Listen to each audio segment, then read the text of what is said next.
Students of 8th class, today is our 10th lecture. Example 3 है आपके पास. Next calcium chloride plus sodium carbonate reaction होता है इनका. कैल्शियम कार्बोनेट बनता है प्लस NaCl बनता है. ठीक है, तो पहला स्टेप आपके पास इसको बैलेंस करना है. आपने स्टेप 1 में क्या करेंगे, count the number of atoms of each element और compound on both side of the arrow.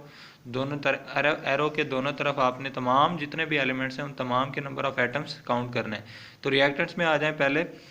How many atoms of calcium, calcium का 1 एटम है. Ca फॉर कैल्शियम, Ca का जस्ट 1 एलिमेंट है. ठीक है, 1 कैल्शियम एटम. इसी तरह से क्लोरीन पे आ जाएं. क्लोरीन के टू एटम्स हैं तो 2 क्लोरीन एटम्स. फिर सोडियम पे आ जाएं, सोडियम के 2 हैं. और फिर आ जाएं कार्बन पे, ये C फॉर कार्बन होता है. ठीक है, कार्बन का 1 एटम है. ऑक्सीजन के 3 एटम्स हैं. प्रोडक्ट्स में आ जाएं.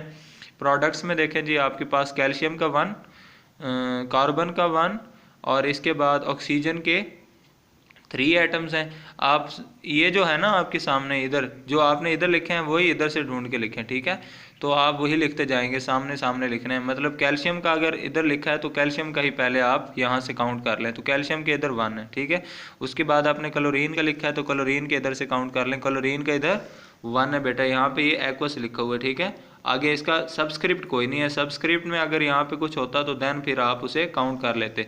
तो क्लोरीन का भी 1 हुआ.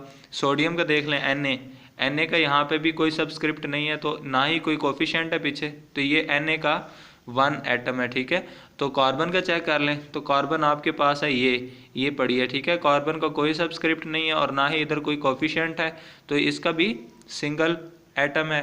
और ऑक्सीजन का चेक करेंगे तो ऑक्सीजन के यहाँ पे देख सकते हैं बेटा आप, ऑक्सीजन के यहाँ पे सबस्क्रिप्ट में 3 आ रहा है तो mean 3 atom of oxygen, 3 O atoms. ठीक है, तो यहाँ पे आप देख सकते हैं calcium is balanced, chlorine is unbalanced, Na is unbalanced, carbon is balanced, oxygen is also balance. ठीक है, तो मीन आपने किस किस को बैलेंस करना है, इन 2 एटम्स को आपने बैलेंस करना है, क्लोरीन को और सोडियम को. बाकी तीनों एटम्स क्या हैं या एलिमेंट्स क्या हैं, बैलेंस्ड हैं.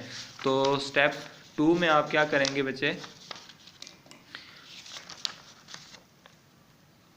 स्टेप 2 आपके पास आ जाएगा कि आपने एप्रोप्रिएट जो इंटीजर्स हैं या नंबर्स उनको मल्टीप्लाई करना होता है इसको बैलेंस करने के लिए. ठीक है, तो आपके पास ये देख सकते हैं आप, यहाँ पे आपने क्या किया, क्लोरीन के इधर 1 था पहले तो आपने इधर 2 लगा दिया.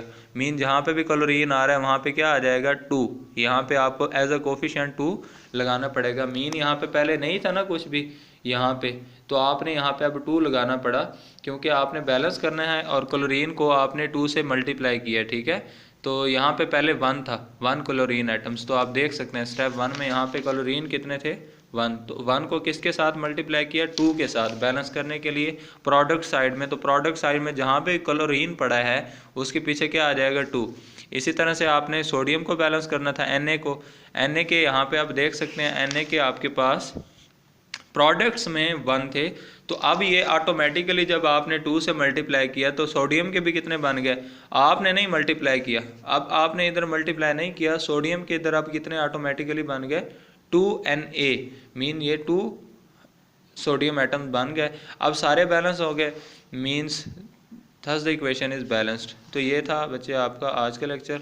नेक्स्ट मिनी एक्सरसाइजेज हैं आपके पास, ये रिएक्शन है और आपने इनको बैलेंस करना है. तो बेटा ये आपने बैलेंस करके मुझे दिखाने हैं खुद से. ठीक है, तो ये आपने नेक्स्ट लेक्चर में मुझे सेंड करने हैं. ये दरमियान में एरो है इनके. ठीक है, आपने एक ये बैलेंस करना है और एक आपने ये बैलेंस करना है और आपने ये बैलेंस करना है. ठीक है, तो इनमें से कोई से आप 2 बैलेंस करके पिक बना के उनकी सेंड करना है नेक्स्ट लेक्चर में. ओके, अल्लाह हाफिज़.